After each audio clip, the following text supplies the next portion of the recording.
Hey, in this video I'm talking all about depression tied to antibiotic use.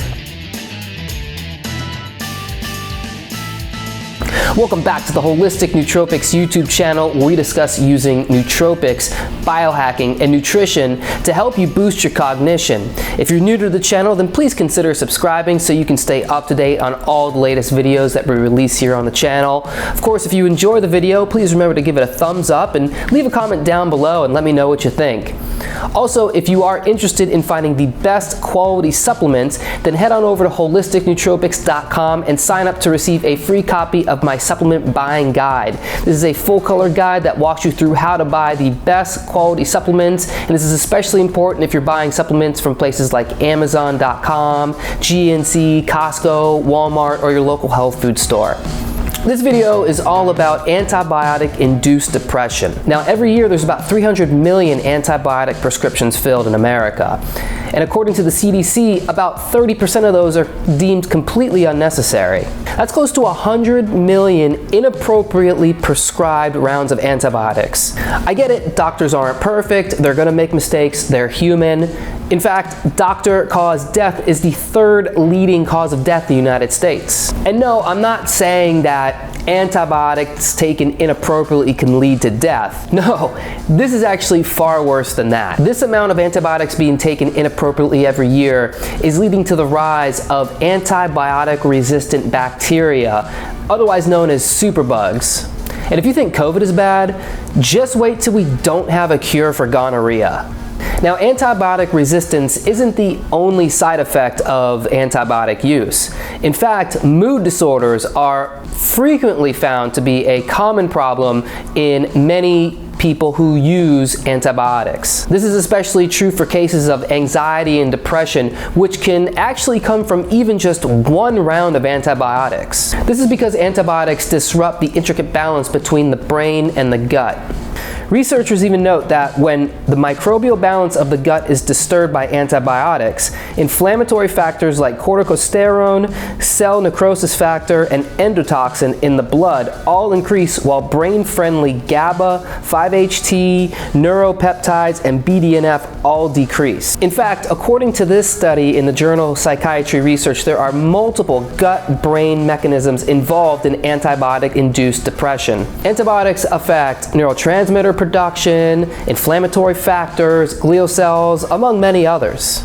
We also know how much antibiotics disrupt the balance of the gut because it's one of the leading causes of the serious gut infection, Clostridium difficile. Actually, according to the CDC, antibiotic use is the #1 cause of Clostridium difficile in the United States. Now, I mentioned C. diff specifically because it's one of the many gut-related conditions that come up from even just one round of antibiotics. And if you're not familiar with C. diff, the CDC defines it as a germ that causes severe diarrhea and colitis. Now, notice they use the word severe in front of diarrhea, which is interesting because I only know diarrhea as severe. So if the CDC is calling it severe, you know it's no joke. There are things you can do if you've recently taken antibiotics or even taken antibiotics in the past and are still reeling from the side effects. The top things you want to do are actually steer clear of inflammatory factors that can harm your gut. So this applies mainly to foods. So things like dairy, inflammatory starches, hydrogenated oils, refined sugars, high fructose corn syrup. Things like that can irritate the gut, you want to stay away from. You also want to be sure to eat organic as much as possible and do your best to avoid any extra fillers or things like glyphosate that come on non-organic fruits, vegetables, and foods that you find in the grocery store. But the #1 thing that you want to do if you've taken antibiotics is now start taking probiotics, because the antibiotics essentially wiped away all of your bad and good gut bacteria. So you need to reseed your gut with good gut bacteria so that you can start benefiting from all the things that good gut bacteria does in your gut, one of which is provide positive mental well-being. In fact, probiotics themselves do show promise in helping people recover from mood disorders like depression and anxiety. To be clear, probiotics are not meant to cure or treat depression, but as we know, the gut-brain connection, you got a healthy gut, you got a healthy brain, so if probiotics give you a healthy gut, chances are it's going to help you on your road to recovery for boosting your overall cognition. My number one probiotic choice is Megaspore Biotic from Microbiome Labs. Megaspore is a spore-based probiotic, which means the strains are surrounded by a protective spore that helps the bacterial colony forming units survive the harsh conditions of your stomach and make it to their destination. The strains in Megaspore have been extensively studied for their effectiveness and are shown to be a powerful tool in any gut healing protocol.